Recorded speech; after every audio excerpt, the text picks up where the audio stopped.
In a July 1st post on Truth Social, U.S. President Donald Trump once again sparked hope for peace in the nearly 2-year-long Gaza conflict. Israel has agreed to the necessary conditions to finalize a 60-day ceasefire agreement, during which we will work with all parties to end this war.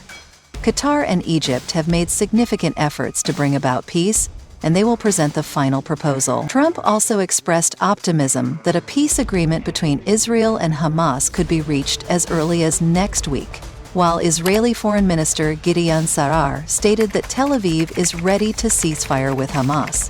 However, the bigger question remains: is a genuine and lasting ceasefire truly feasible? Hamas still holds 50 of our hostages in crew captivity. The war can end tomorrow if it releases them and lays down its arms. We are serious in our will to reach a hostage deal and a ceasefire. We heard yesterday in the news that U.S. President Donald Trump announced a decision that he will stop the war on Gaza. We hope this decision happens as soon as possible because, frankly, we are tired and had enough of the injustice and the genocide we're being subjected to.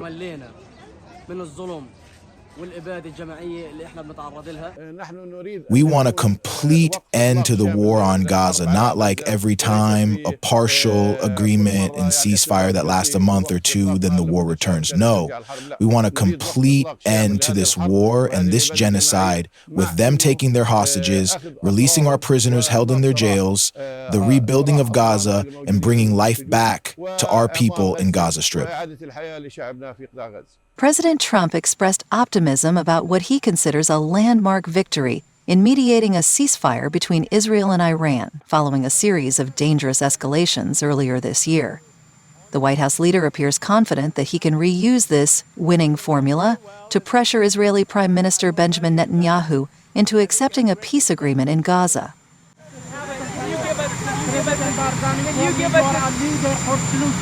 Go ahead, what? Mr. President, can you give us a sense of what you're doing to try to de-escalate the situation between Iran and Israel? Well, I hope there's going to be a deal. I think it's time for a deal, and we'll see what happens. But sometimes they have to fight it out, but we're going to see what happens. I think there's a good chance there'll be a deal. Israeli Prime Minister Netanyahu's planned visit to the White House next week signals that U.S. pressure is beginning to carry real weight. In such negotiations, the presence of a national leader holds particular political significance. It acknowledges that, despite earlier hardline statements about eradicating Hamas from Gaza, Tel Aviv cannot entirely ignore Washington's demands. I am expected to travel next week to the United States for meetings with the President of the United States, Donald Trump, with Vice President Vance, with the Secretary of State and the National Security Advisor, Marco Rubio, with the Secretary of Defense, Pete Hegseth, with the President's envoy to the Middle East, Steve Witkoff, and with the Secretary of Commerce. We have a few matters to finalize beforehand in order to reach a trade agreement, in addition to other issues. There will also be meetings with congressional and Senate leaders and security meetings, which I will not elaborate on here. These matters follow the great victory we achieved in Operation Kellavi. Capitalizing on success is no less important than achieving it.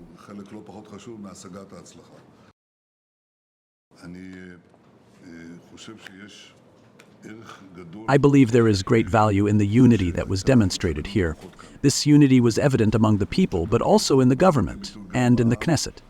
I must also say a good word about the opposition, who, during this great challenge, almost all stood together. This is important, and I hope it will remain a guiding compass going forward. In any case, my thanks go to each and every one of you for the outstanding cooperation and excellent work. Thank you very much.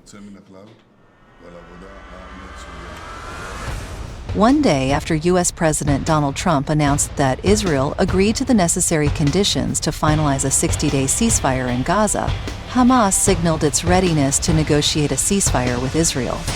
In a statement, Hamas official Taher al-Nunu affirmed that the group is ready and serious about reaching an agreement, but would only accept an initiative that definitively ends the conflict.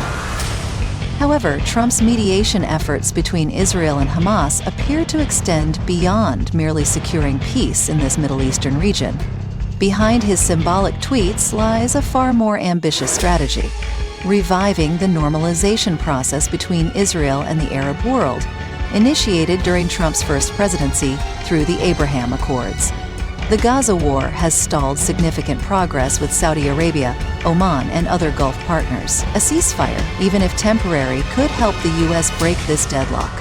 For Trump, this is not just a diplomatic win. A quieter Gaza and a Middle East open to economic agreements could yield significant benefits on the path to making America great again.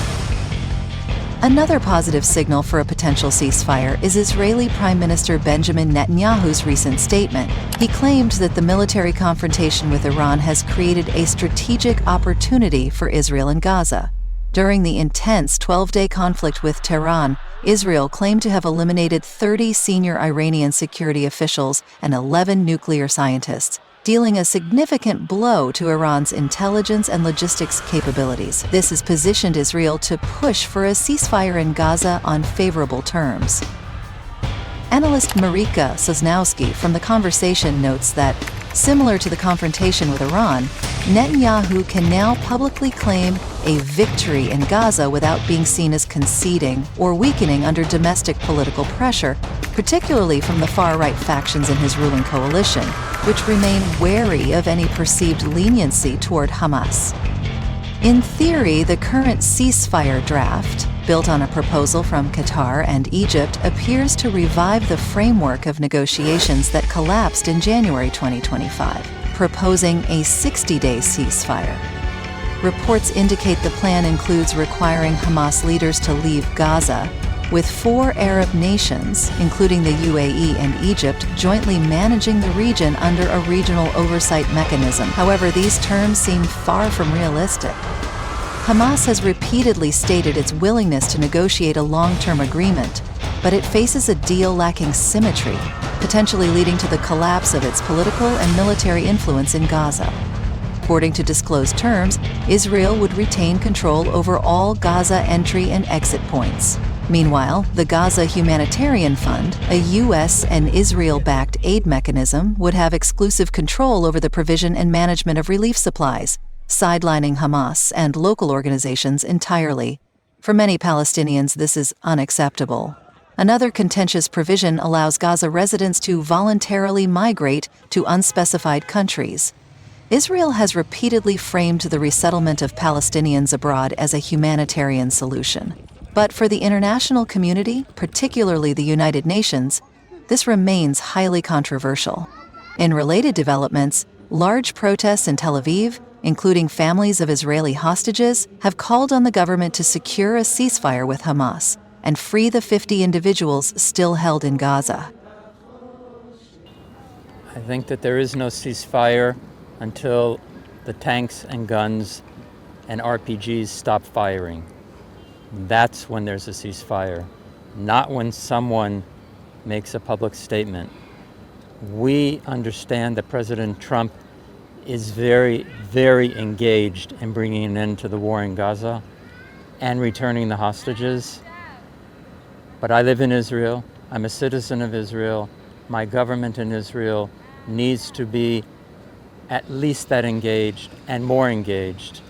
It is our responsibility to stop the war and return the hostages.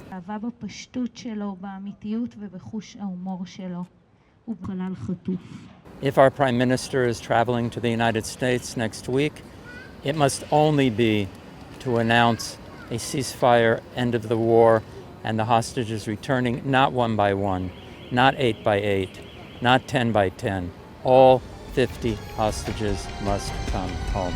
Several factors are currently converging to bolster the prospects of achieving a ceasefire in Gaza. These include mounting pressure from the United States, Israel's key ally, internal political calculations within Israel, and the ripple effects of the recent confrontation between Israel and Iran. Additionally, the strong international backlash against Israel's military campaign in Gaza cannot be overlooked. In the current context, even a short-term ceasefire could be seen as a valuable tactical turning point. It could reduce casualties, pave the way for aid to reach Gaza, which is on the brink of a humanitarian catastrophe, and facilitate the exchange of Israeli hostages and Palestinian prisoners.